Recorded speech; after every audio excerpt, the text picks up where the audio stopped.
Shaka and Mzilikazi, unraveling the mystery of their rise. The early 19th century in southern Africa was marked by dramatic upheaval, as powerful leaders like Shaka Zulu and Mzilikazi rose to prominence. Both leaders are often celebrated for their strategic prowess, their ability to organize and lead, and their impact on the region's history. Shaka transformed the Zulu kingdom into a powerful military force, while Mzilikazi built the Ndebele nation from a small group of followers into a formidable kingdom in the interior. Yet, beneath these stories of conquest and leadership lies a deeper mystery, one that raises questions about the influences that shaped these leaders and the larger forces at play during their rise to power. Was Shaka's military genius purely indigenous, or did he draw inspiration from European tactics that were already spreading through southern Africa? And how did Mzilikazi, a refugee fleeing from Shaka's wrath, suddenly return with the power and organization to carve out his own territory? These questions suggest that the histories of Shaka and Mzilikazi may be more complex than is commonly understood, involving hidden influences and external support that reshaped the region. The period known as the crushing or the scattering is a central part of this story. Traditionally, the scattering is seen as a time when Africans fought each other.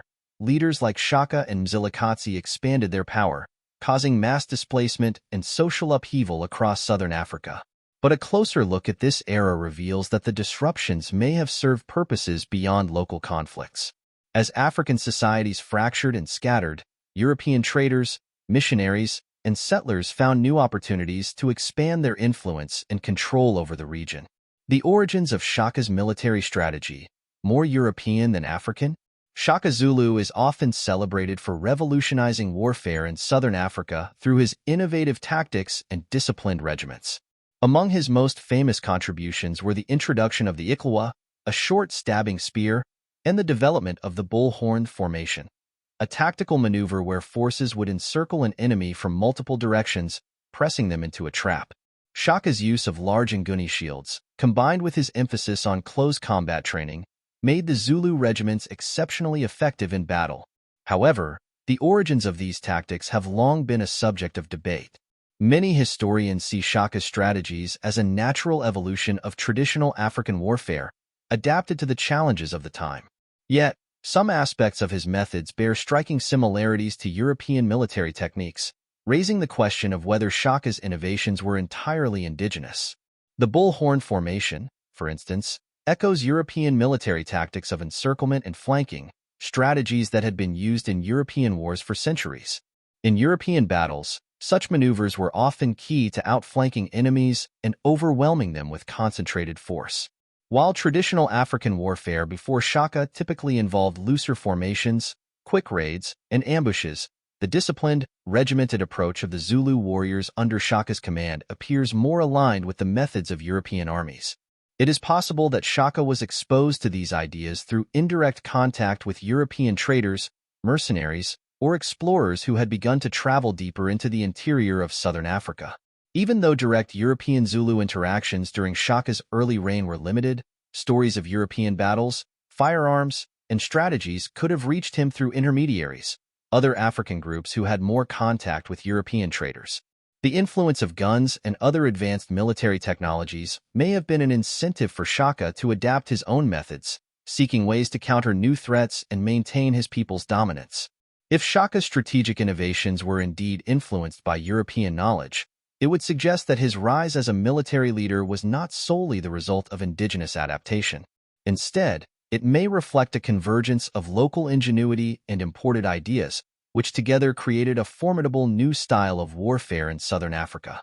This possibility raises further questions about the access to knowledge or training that Shaka might have had.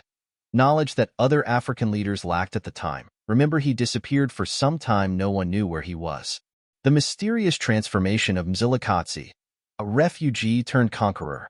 Mzilikazi's story shares intriguing parallels with that of Shaka, especially in terms of sudden shifts in power and strategy. Initially a subordinate chief within the Zulu kingdom, Mzilikazi fled from Shaka's domain after a conflict and became a refugee leader. His early years as a leader in exile were marked by struggle and uncertainty. Yet, after disappearing into the interior, Mzilikazi re-emerged with a powerful force that enabled him to fit himself to the Ndebele kingdom in the Transvaal. The sudden military strength of Mzilikazi's forces has puzzled historians for years. How did a small group of refugees transform into a disciplined army capable of defeating established Ndebele groups and carving out a new territory? Part of the answer may lie in Mzilikazi's access to resources and knowledge that were uncommon among local tribes at the time. Mzilikazi's forces were known to possess firearms, which gave them a significant advantage over rival groups that relied primarily on traditional weapons. This access to firearms likely came through interactions with British traders like David Hume, who ventured into the region to trade for ivory and other goods. Mzilikazi's strategic alliance with these traders may have provided him with the weapons and intelligence needed to build a formidable army.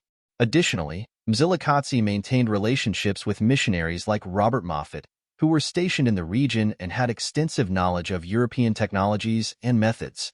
The influence of such connections could have extended beyond access to firearms. Mzilikazi's campaigns displayed a level of tactical discipline that went beyond what might be expected from a leader whose followers had recently been refugees. It is possible that his contacts with European traders and missionaries provided not only material support but also insights into new ways of organizing and training his forces. As a result, Mzilikazi's small band of followers transformed into a military power capable of rivaling other regional kingdoms and expanding his territory northward. The story of Mzilikazi's transformation raises similar questions to those surrounding Shaka. Was his rise as a military power purely the result of his leadership and strategic acumen, or did he receive external support that gave him an edge over his rivals? If Mzilikazi's power was in part built on European connections, then his rise, like that of Shaka, may represent a blending of local ambitions with external influences that reshaped the balance of power in southern Africa. As Shaka fell to internal betrayal and Mzilikazi was driven northward by Afrikaner forces, the stage was set for a new era of European dominance. Their stories remind us that in the dance of power, even those who seem to lead the charge can become tools of a much larger design, one that reshapes a continent and changes the course of history.